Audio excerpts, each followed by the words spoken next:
weld it. Just like that. And off to a good start.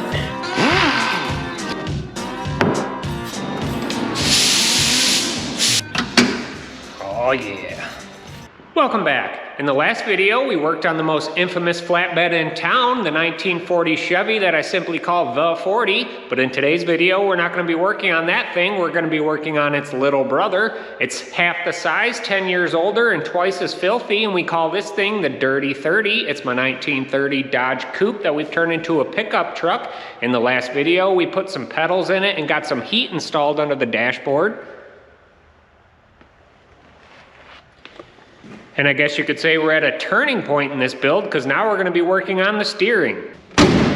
All jokes aside, I need something to hold on to when I'm in here in order to control the wheels. So we're going to put a steering column in here. I got a tilt steering column from Ididit, and that's what we're going to be using. And it's going to go between the pedals down here. So we're going to have to build a bracket to hold it, and then we got to connect that to the steering gear. This truck uses a steering gear for a Jeep from PSC because this thing's sitting on a Jeep frame. So somehow we're going to connect that steering gear to the steering column. So let's get into it. This is the steering column we're going to be using. I don't know if you've ever priced out a steering column before, but they're ridiculously expensive. There are some really cheap ones like on Amazon, but the reviews say that they're absolutely terrible. So this is basically the next step up from those. And it comes raw steel, so I'm going to have to paint this or put something on it. I'll probably just put epoxy on it because I like the way that looks for an interior piece, but let's figure out a way to get this mounted inside the truck. All right, the original steering column was held by this cast bracket that was bolted to the bottom of the dash about right here, but we can't use this one because the diameter of the original column was a lot smaller than the new one, and this piece sticks down a little too far. So I bought this aluminum one. This just bolts into place. It's gonna mount up under here, so I just gotta drill some new holes for this one, and then we can bolt this into place.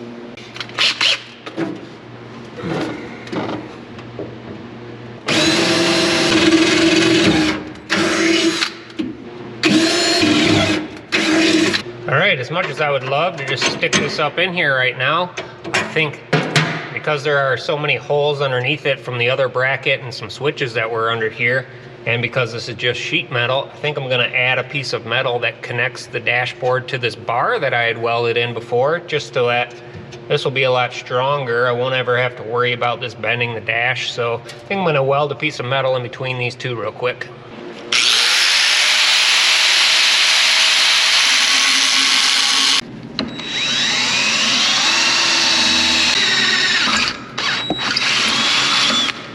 Alright, this bracket's gonna sit up here like this. Bolt it into place.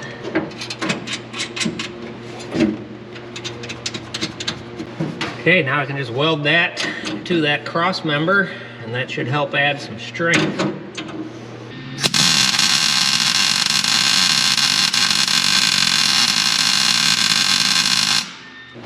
Okay, got that all welded in. I also took this bracket back off, and then I plug welded all those extra holes that were under there to hold it to that bracket, so it's going to be extra strong. Now I want to unbolt this lower portion of this thing, and then I can set the column in here, and we can start to look at how we're going to poke a hole in the firewall for that thing to stick through it. Alright, got the steering column temporarily bolted into place, and it's going to end up going through the firewall around right here, so I just need to mark this, and I'm going to cut it with a hole saw, and then after I cut that out, I'll probably just oblong the hole because this is going to have to be an oval. It's not going to be a perfect circle because the column's on an angle. So let me mark that and cut a hole in it.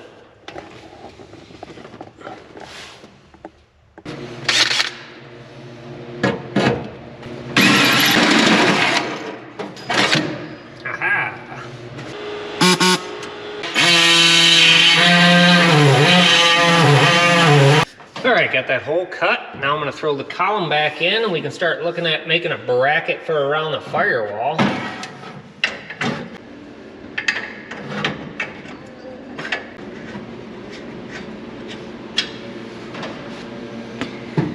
Alright, that's how that's going to sit. Alright, the next thing I want to do is try and make a cover that's going to go around this part of the column down here, and that's going to seal this up. It's also going to hold the bottom of the column in place. So let's get started on that. All right, after digging through my scrap pile, I couldn't find any 2-inch inside diameter steel tube, but I did have some aluminum, so I guess we're going to make this out of aluminum. And I'm basically going to weld this piece of tube onto a flange, and that's going to bolt to the firewall. So I'm going to cut out a flange real quick, template, and then weld it to that.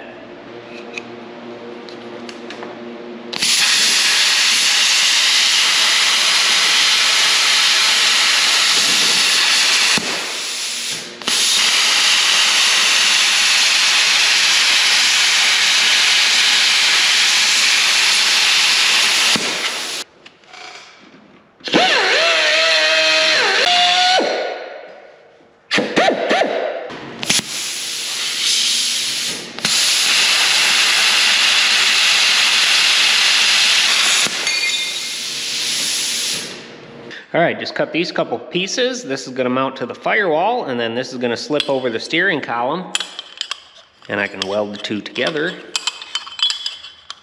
like that. So let me set this in there and mark it, and then I can weld it. Should fit pretty good.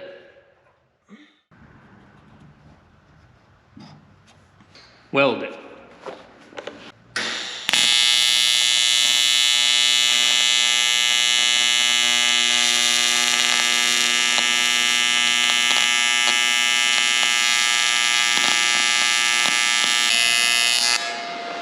All right, there's that piece all welded up. Looks all right. I'm no professional aluminum welder. Got a little bit of dirt when I went over that tack, but looks good enough. I'm gonna end up painting this thing anyway, so let me throw it back in and see if it fits good, and I might trim this down. I don't know if I want it to be this long, but let me throw it back in and see.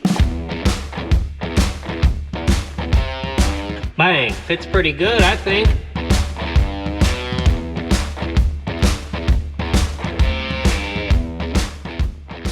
That's how that's going to sit in there. Next, I want to drill a couple holes in it, and then we can drill through the firewall, and that's how we're going to bolt it in place.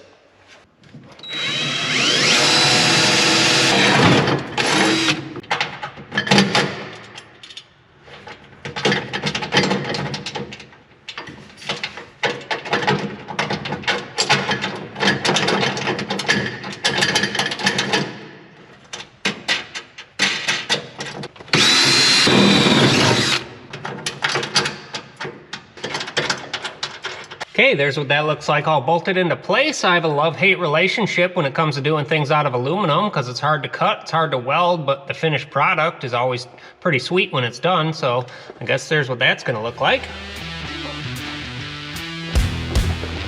Here's what it looks like from the outside.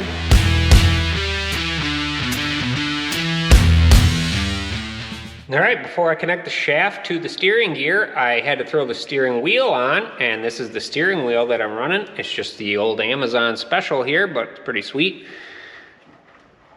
Full foes I'm tipping, wood grain I'm gripping, catch me lane switching with the paint dripping. Anyway, I had to throw that steering wheel on so that I know how far from the dash I want it to sit. I also put the little lever on the steering column so that I can tilt it. So I guess let me tilt this thing, get it in a better position.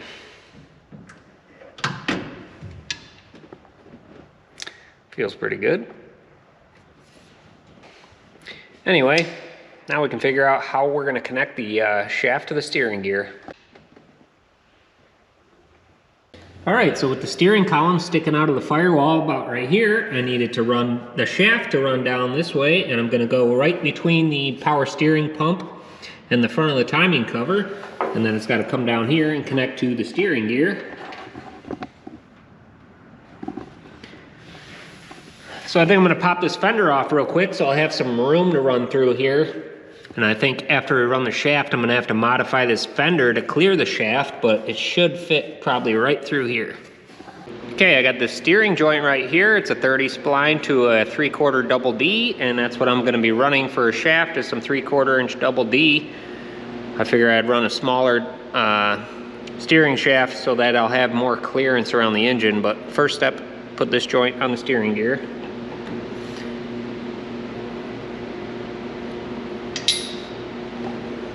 Just like that. Okay, with that installed, I got some 3/4 inch double D shaft, and this is gonna go in that joint, kind of like that. And then it's gonna run through here.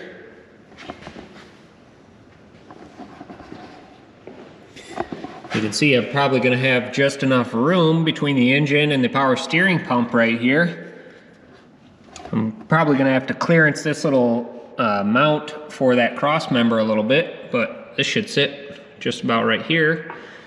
And then since I'm gonna have to have another U-joint right here, I'm gonna need to put a support on this shaft so that it doesn't flop around. So I'm gonna use this Heim joint. It's gonna go somewhere about right here. So I guess I need to make a bracket for that Heim joint, and I'm probably gonna mount that right on the motor mount here.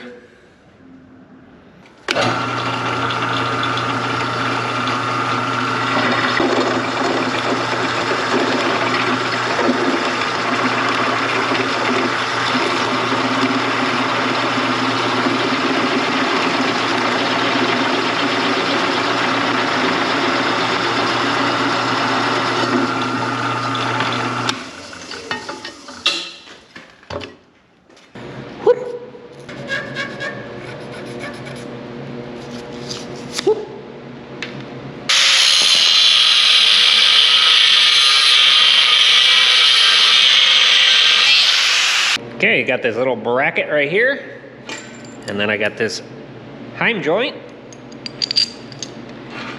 I'll bolt this on here.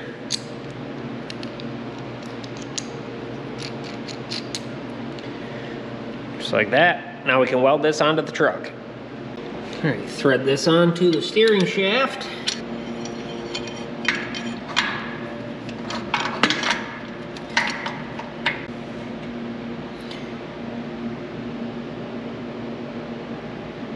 Weld it.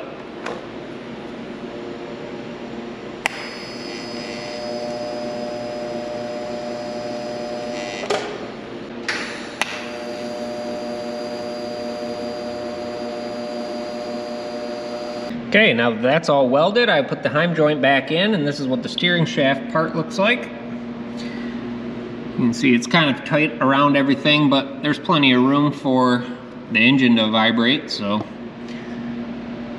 happy with that. Next, I want to connect this portion to this portion. And I think I'm going to cut this down a little bit so that the joint is further up here, and that'll give me a greater angle going to the steering shaft. All right, just cut that end of the shaft down a little bit. Now we got this other 3/4 U-joint. That's going to go on here.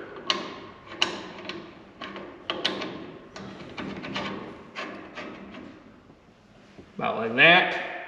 And then I got this U-joint. It's 1 to 3/4 inch double D. That's gonna go up here. About like that. I just gotta measure the shaft between these two joints.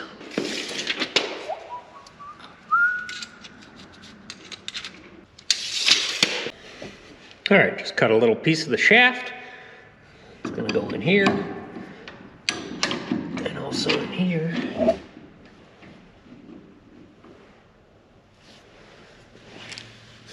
Just like that. Let me tighten up these nuts, and then I'm gonna jack it up, see if this works. All right, got it jacked up, works good.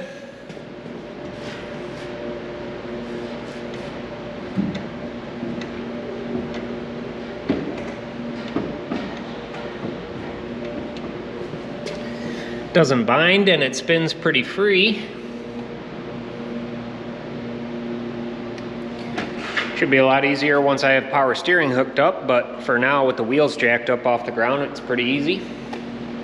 Now that I've tightened all those grub screws down and I know that it works, I'm gonna take it all back apart, and everywhere that one of those grub screws got tightened down, it left an indent on the shaft, and I'm gonna drill a little bit into it so that once these get tightened down, it can't slip out of there. So I'm gonna take all this apart and then drill all these points on the shaft where there's a grub screw real quick.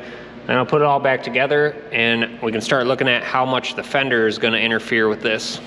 See the little indent?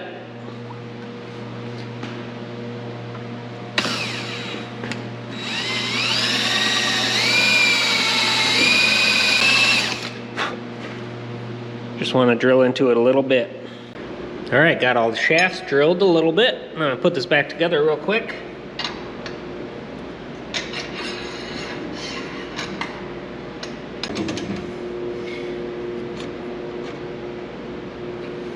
Tighten all these down.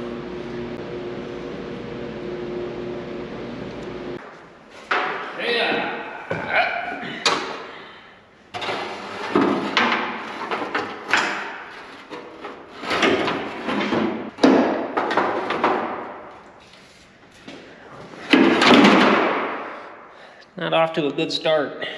All right, I marked the fender where that heim joint's gonna hit, and I know that when the hood goes on here, it goes between these latches and this rubber stopper here, so I can cut the fender all the way up to this line if I need to. So I'm gonna notch this right now and then slowly make it bigger till this fender fits again.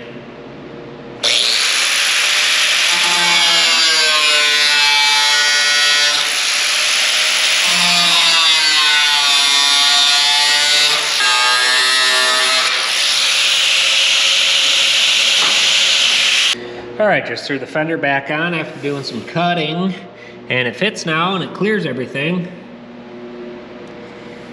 But this rubber stopper that sits right here, this is to hold the hood when the hood is on here, is right next to this U-joint. So I want to unbolt this so it's riveted on there. I'm going to cut this off of here and I'm going to move it back just a little bit, and then it'll be out of the way of this U-joint and it can still hold the hood away from hitting any of the steering components. So I'm gonna cut this off real quick and move it over. Improvise, adapt, overcome, all the things. Anyway, I just moved that over. I just used some self-tapping screws for now because eventually I'm gonna take this fender apart and have to epoxy all this, so I didn't wanna weld it back on if I was just gonna end up cutting it off again, so. Got that moved over a little bit. Now everything clears really good, and I like the way all this looks, so I think I'm gonna take all this apart, pull the steering column out, and then epoxy all this stuff.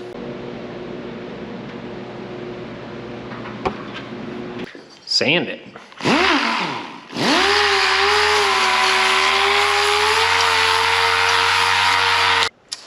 Mix it.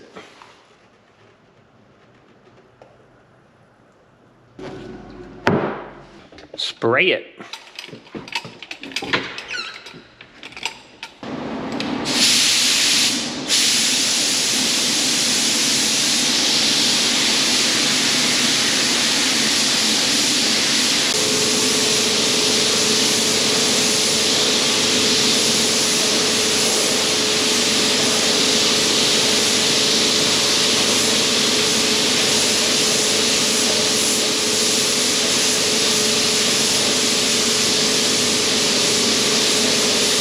All right, it's the next day. This stuff's had some time to dry. If you're new to the channel, I put epoxy on everything because that's the best thing you can put on bare metal to prevent it from rusting. And since we're not gonna be painting any of these parts for a while, I didn't want them to rust. So the best thing for them is to just sit in this epoxy.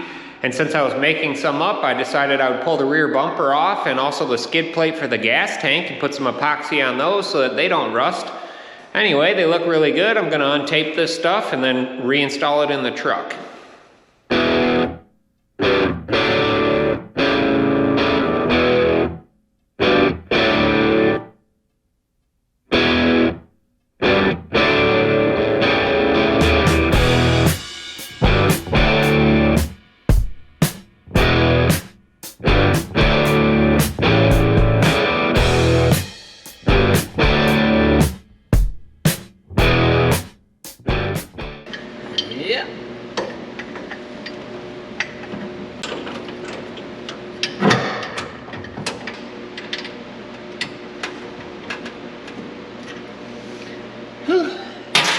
Reinstall.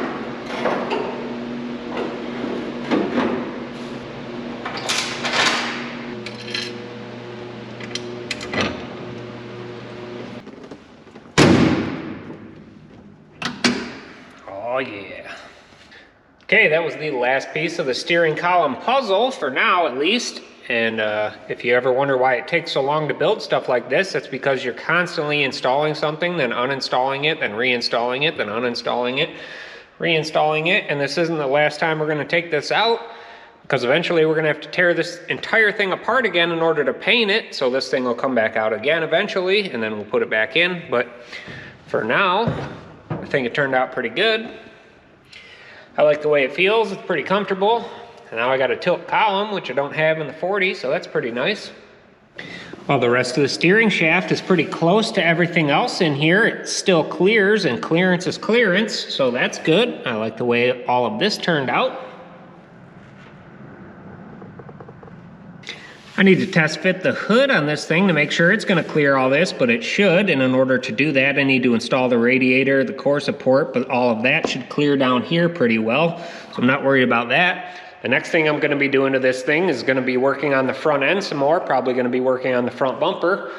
But the next video I put out, I think I'm going to actually do some work on the 40, because I got some parts in the mail for that thing. So you're going to want to make sure you're subscribed so you don't miss those videos. I also got the rear bumper reinstalled after I put the epoxy on it. If you want to see an Easter egg, if you look real close at the bumper right here, you can see that it says USA. And that's because this steel was made in the USA, and so it's stamped with USA all over it, and I wound up not sanding that out. So eventually you'll be able to still see that once this thing gets painted. I'm going to try and leave that in there, but just kind of cool to see that USA there on a truck that was built in America by Americans. Anyway, there's still a ton of work that needs to be done to this thing, and the only way to get that done is to go out there and just get after it, and that's what I'm gonna do. So make sure you're subscribed so you don't miss those future videos. That's gonna be it for this one, and I'll see you guys next time.